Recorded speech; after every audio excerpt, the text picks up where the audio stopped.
ভিডিওটা শুরু করার আগে একটা বলে নেই, আপনারা যে যেখানে আছেন সাবধানে থাকবেন, সতর্ক থাকবেন, আর প্রতিদিন চাকরি ভিডিও পেতে চ্যানেলটা সাবস্ক্রাইব করে পাশে থাকা নোটিফিকেশন বাটনটা ক্লিক করে রাখবেন। আজকে আমরা বাংলাদেশ অভ্যন্তরীণ নৌ পরিবহন কর্তৃপক্ষ, যেটাকে আমরা ওই যে BIWTA নামে বেশি চিনি আর কি, তারা একটা জব সার্কুলার পাবলিশ করছে। তারা প্রায় 9 জনের একটা জব সার্কুলার পাবলিশ করছে।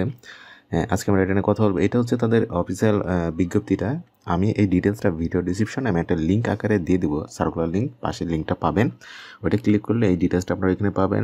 এখানে আসলে তারা ফার্স্টেই আমি মানে কোন পদটায় নিচ্ছি সেটা বলে দিচ্ছি, যে নৌ প্রকৌশলী, যান্ত্রিক প্রকৌশলী, প্রধান প্রকৌশলী, জাহাজ। এটার বেতন স্কেল শুরু হবে আপনার 2015 ষষ্ঠ গ্রেড, যেহেতু সেটা হচ্ছে 35,500 থেকে 67,010 টাকা। আর অন্যান্য সুযোগ সুবিধা থাকবেই। 27 বছর হতে মানে 40-এর ভিতরে আপনার বয়স সীমাটা থাকবে, মানে 27 থেকে 40, পদ সংখ্যা 9টি।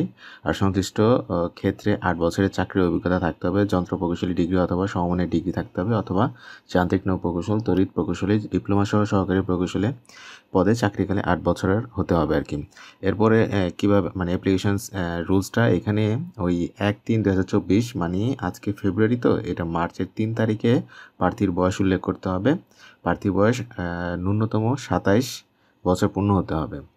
আর এটা অ্যাপ্লাই করবেন হচ্ছে এই কত তারিখ থেকে, মানে 1/3, মানে আগামী মাসে। আজকে হচ্ছে ফেব্রুয়ারির 26 তারিখ, ঠিক আছে। এটা কিন্তু মার্চের 1 তারিখ থেকে শুরু হবে আর শেষ হবে হচ্ছে মার্চের 21 তারিখ, মানে মোটামুটি 20 দিনের মতো সময় থাকবে। এবং এই যে ওয়েবসাইটটা জবস BIWTA.gov.bd, এইখানে গিয়ে আপনাকে অ্যাপ্লাই করতে হবে। বাট আপনি এখনই গেলে পাবেন না, যেহেতু আজকে হচ্ছে 26 তারিখ, এটা শুরু হবে যেহেতু 1 তারিখ, মানে আরও 2 দিন পরে গেলে আপনি এই ফর্মটা পাবেন ওইখানে, তখন ফর্মটা ফিল আপ করে নিতে হবে। আর বাকি ডিটেলসটা আপনারা পড়ে নেবেন। সমস্যা হলে ভিডিও নিচে কমেন্ট করবেন, দেন আমি এটা নিয়ে কথা বলে দেবো। তাহলে আজকে এই পর্যন্তই, ভালো থাকবেন, আল্লাহ হাফেজ।